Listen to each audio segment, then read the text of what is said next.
जैसे कि इंडिया के जो फॉरेन रिजर्व्स हैं वो $600 बिलियन से क्रॉस कर गए हैं। और ये कहा जा रहा है कि अब इसको बहुत जल्द जो है इंडिया भी एक ऐसा माइलस्टोन हासिल कर लेगा। अभी ये भी एक बहुत जबरदस्त रिकॉर्ड है, लेकिन आगे भी मुंह सुजा के नहीं भाई दे। ये जो मुंह सुजा के बैठना होता है ना, इसके क्या नुकसानात होते हैं। और आपको मज़े की बात बताऊं कि जो मुंह सुजा के बैठने का नुकसान ये होता है कि पाकिस्तान आज ये नहीं इंडिया से कुछ क्लेम कर सकता। आज जो है वो हमें इस चीज़ की समझ आ रही है कि आज हमें इंडिया ऑफर देने को कोई तैयार नहीं है। कहते इन्हीं दे थोड़ा इंतजार करते रहे, तुसी कश्मीर कश्मीर करते सो हूँ तो। देखिए, मुझे लगता है कि सिर्फ इंडिया ही नहीं, अगर किसी भी देश में कोई ऐसा पीएम आ जाए जो सेल्फलेसनेस के साथ देश की तरक्की के लिए काम करता रहे, दिन रात काम करता रहे, तो वो देश आगे बढ़ेगा। आप देखिए, With the passage of time, you will see the news, more news, good news. चूंकि उन्होंने अब एक तरक्की का रास्ता इख्तियार कर दिया है, बहुत सारे बैरियर्स जो हैं उन्होंने तोड़ दिए हैं, सीलिंग तोड़ दी है।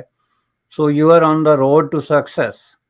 तो रोड टू सक्सेस, मैं आपको बात बताऊं, this is a moment for learning for Pakistan कि पायन केंज गल्ला करी दी ने केंज यारी लाई दी है। ठीक है, अब आप इमेजिन करें कि पाकिस्तान जो है इन्ने फ्लड्स आए ने, कोई स्पेशल क्लाइमेट एनवायर पाकिस्तान नहीं आया।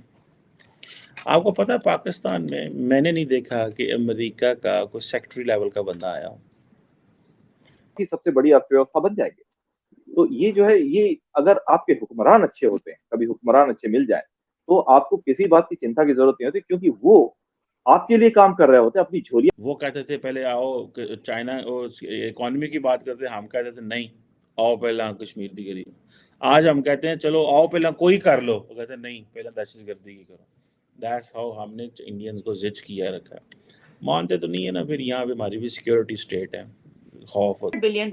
600 बिलियन जो डॉलर्स हैं, उनका आप मुवाजना करें एक ऐसे मुल्क के साथ जिसकी ट्रेजरी में टोटल जो है वो $10 बिलियन मैक्सिमम हो, तो जश्न बनना शुरू हो जाता है। और गिन गिन के तो वो पैसे दिखाए जाते हैं कि जी हमें जो है 2 बिलियन चीन की तरफ से मिल गया, 2 सऊदी अरबिया की तरफ से, 2 मुत्तहिदा अरब एमिरेट्स की तरफ से, 2 IMF की तरफ से, तो हमारे पास तो $10 बिलियन है। हमसे कोई बात तो करके देखे। ये जो साहब जो हैं अब वो सारे पैसे, सारी टेक्निक्स, सारी स्किल्स लेके इंडिया पहुंच गए और वो कहेंगे जी हाँ जी रीन्यूएबल एनर्जी पे काम करें, हाँ जी स्टोरेज सोल्यूशन पे काम करें और ज़ीरो एमिशन बसेस लेके आएंगे इंडिया। जय हिंद दोस्तों, स्वागत है एक और मज़ेदार वीडियो में, जिसमें आज आप देखेंगे कि पाकिस्तान मीडिया भारत की इकोनॉमी को देखकर जल भून रहा है और साथ ही अब ये बातें कर रहा है कि भारत से हमें कुछ सीखना चाहिए। दरअसल दोस्तों, आज़ादी के 75 साल बाद जो पाकिस्तान कुछ नहीं सीख पाया, वो अब आने वाले समय में क्या सीखेगा। लेकिन पाकिस्तान मीडिया में अब कुछ लोग ये मान रहे हैं कि भारत इतना आगे निकल चुका है कि पाकिस्तान के साथ अब उसका कंपैरिजन किया ही नहीं जा सकता है। दोस्तों, साथ ही पाकिस्तान मीडिया में भी ये मान रहे कोई अच्छा नेता जब किसी देश में होता है तो वो देश आगे प्रगति करता ही करता है।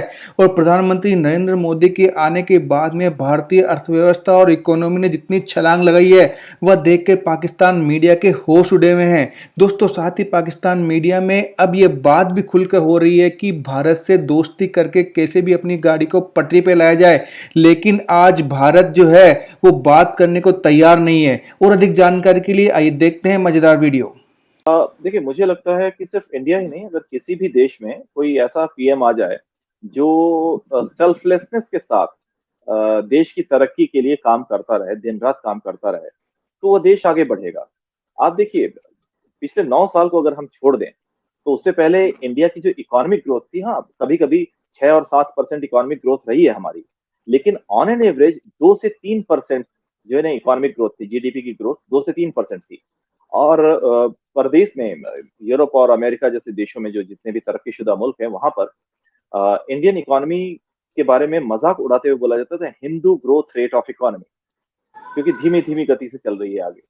लेकिन वो मोदी जी ने आकर के उसे चेंज किया, क्योंकि उससे पहले के लोग जो है, क्यों नहीं उनके पास इतना दिमाग था कि उन्होंने हमारी इकोनॉमी को तेज गति दी। कर सकते थे अगर चाहते थे।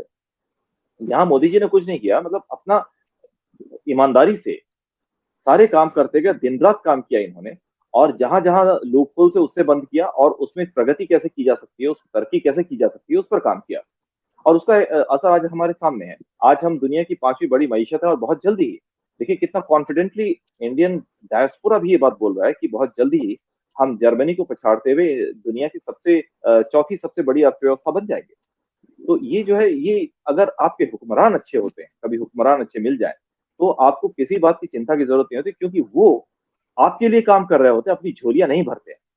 तो यहाँ पर नियत और नियति दोनों बनाने का जो उदाहरण है वो आपको इंडिया की एक रियासत की जो इकोनॉमी है वो आपसे 10 गुना बड़ी है।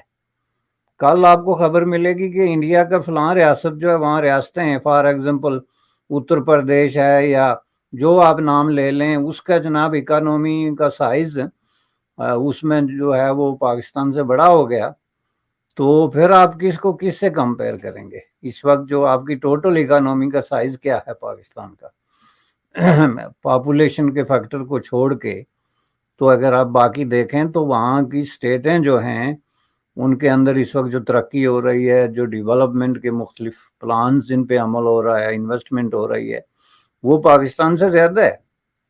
तो इसलिए मैं समझता हूँ कि ये चैप्टर क्लोज हो गया है और इसको क्लोज होना चाहिए, क्योंकि अगर इस चैप्टर को हम क्लोज नहीं करते तो इसका मतलब ये है कि पाकिस्तान का वही एटीट्यूड है इस वक्त इंडिया के बारे में जो उस वक्त था जब इंडिया और पाकिस्तान को कंपेयर किया जा सकता था। फॉर एग्जांपल अर्ली 90s और लेट 80s में पाकिस्तान और इंडिया की इकोनॉमी की जो सिचुएशन थी, उसमें अगर कोई इकोनॉमिस्ट या इंटेलेक्चुअल बैठ के ये कंपेयर करता कि जी इंडिया में ये है और पाकिस्तान में ये है, उस वक्त जो पर कैपिटा इनकम के हवाले से डिस्पैरिटी इतनी बड़ी नहीं थी। on what they want to discuss, what they want to talk, और इस तरह की चीज़ें ना। सो ये मैं आपको बात बताऊं, this is a moment for learning for Pakistan कि पायन केंज गल्लां करी दियां ने, केंज यारी लाई दी है, ठीक है। अब आप इमेजिन करें कि पाकिस्तान जो है इन्ने फ्लड्स आए ने, कोई स्पेशल क्लाइमेट एनवायरमेंट पाकिस्तान नहीं आया। आपको पता है पाकिस्तान में मैंने नहीं देखा कि अमेरिका का कोई सेक्रेटरी लेवल का बंदा आया हो, जो if I am not wrong इंज अमेरिका करता फिर कि पाकिस्तान उन्होंने। और मज़े की बात यह है कि आपको जो जॉन कैरी साहब हैं, जो अमेरिकी सदर के स्पेशल एनवाय हैं क्लाइमेट के ऊपर, इंडिया जा रहे हैं 25 से 29 जुलाई। किस काम? 25 दिन आस्ते भाईजान, ठीक है जी, उंगली तो गेले ने 25, 26, 27, 28, 29 5 दिन के लिए इंडिया जा रहे हैं, ठीक है। किस चीज़ के लिए? To talk on clean energy, ठीक है। सो ये आप इमेजिन करें कि जो अगर अभी रिसेंट इंडिया में बहुत ज़्यादा फ्लड्स आए हैं, ठीक है, जैसे पिछले साल पाकिस्तान में, अभी भी पाकिस्तान में बड़े फ्लड्स आए हुए हैं बहुत सारे इलाकों में। The TV is not reporting, वो इस तरह की चीज़ें चल रही हैं। अल्लाह ताला मेहरबानी फरमाए हर जगह।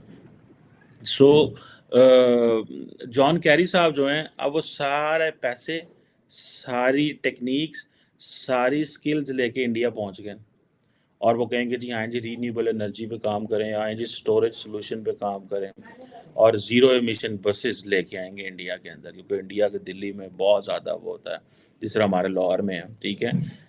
सो हमें हमें हमें नहीं वो मदद करेंगे, क्योंकि हमें इसलिए मदद नहीं करते, हमारी इशराफिया उनके पास जाके कोई ये नहीं कहती कि आए हम एनवायरनमेंट पे क्या काम करें। साड़ी इशराफिया आती है कि ए जे थोड़े को पैसे लेना, इन्हें पैसे हमें दे दो। सो हम पैसों के सोल्यूशन की बात करते हैं,